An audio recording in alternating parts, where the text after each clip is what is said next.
발표할 때 보면 이런 사람들 꼭 있지 않나요? 긴장돼서 횡설수설하는 사람, 입술을 부르르 떠는 사람, 손에 땀이 나는 사람. 발표가 끝나면 그들은 이렇게 말하곤 하죠. 떨지만 않았어도 더 잘할 수 있었을 텐데. 10년간 전략적 커뮤니케이션 강사로 활동한 저는 자신의 발표가 왜 실패했는지 제대로 알고 있는 사람을 만나본 적이 없습니다. 그들은 그저 긴장해서 떨렸기 때문이라고 말하죠. 하지만 그들에겐, 아니 대부분의 모든 사람들에겐 치명적인 결함이 있는데요. 그것은 바로 요점이 없다는 겁니다. 대부분 요점이라고 생각하는 무언가를 갖고 있긴 하지만 요점을 제대로 파악하는 이는 없습니다. 저는 의사소통의 핵심을 언급하면서 제대로 된 조언을 주는 글을 많이 접해보지 못했어요. 요점을 명확히 밝히세요. 주제를 벗어나지 마세요. 대중 앞에서 말하기에 관한 글들도 이렇게 말하지만 구체적인 해결책을 제시하지는 않죠.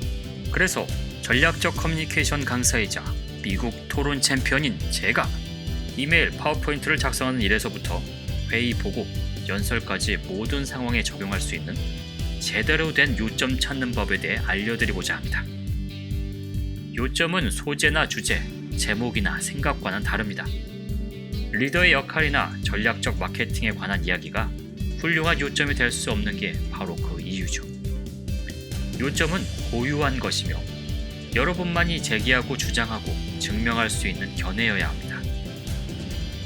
구직 면접자의 요점, 나는 부서의 목표를 달성하도록 도울 것이다. 엄마의 요점, 좋은 회사에 들어가는 것은 네가 나중에 행복하게 살 수 있다는 뜻이다. 주장하려는 게 뭔지 잘 보이지 않나요? 이게 바로 제대로 된 요점입니다.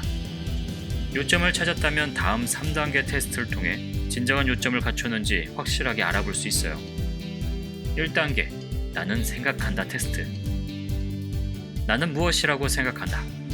여러분의 요점을 이 온전한 문장으로 완성시킬 수 있나요? 나는 소득 불평등이라고 생각한다. 나는 소득 불평등이 우리가 풀어야 할 가장 심각한 국가적 난제라고 생각한다.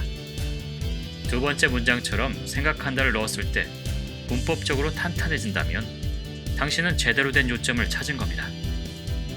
2단계, 그래서 뭐? 테스트. 1단계는 통과했지만 진부한 요점이 될 수도 있어요. 논쟁할 필요도 없는 요점들 말이죠. 합리적인 반론이 제기될 수 있을까? 내가 이 요점을 옹호하는데 1분 이상 걸릴까? 이 두 가지 질문을 통해 여러분의 요점이 진부하지는 않은지 확인해 보세요. 소득 불평등은 좋지 않다고 생각한다. 나는 소득 불평등이 우리가 풀어야 할 가장 심각한 국가적 난제라고 생각한다. 두 번째 문장은 논리와 데이터를 동원해 주장할 수 있는, 즉 진부하지 않은 요점인 것을 알 수 있겠죠? 3단계, 왜 테스트?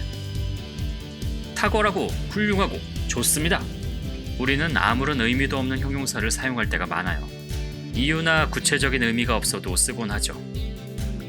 따라서 완성된 요점을 읽어본 후에 큰 소리로 물어보세요. 왜? 스스로 대답할 수 있다면 좋은 요점을 찾은 것입니다. 소득 불평등은 좋지 않다고 믿는다. 왜? 소득 불평등이 있으면 개개인 간의 격차가 더욱 심해져 심각한 국가적 난제가 될 수 있기 때문이다. 여기서 나쁜 형용사 좋지 않다를 빼고 남은 부분을 연결하면 소득 불평등은 개개인 간 격차를 더 심화시켜서 심각한 국가적 난제가 될 수 있다고 생각한다. 100점짜리 요점이 만들어지네요. 단순하게 설명할 수 없다면 아직 잘 모르는 것이다. 대부분이 성공적인 발표를 위해 다양한 정보를 제공하거나 농담을 던지지만 이것이 성공이나 실패에 미치는 영향은 미미합니다. 성공적인 발표의 진짜 핵심이 되는 건 나의 요점이 무엇인지 아는가, 요점을 제대로 전달할 수 있는가, 이 두 가지죠. 요점이 없으면 여러분이 하는 모든 말은 횡설수설이 될 수밖에 없어요.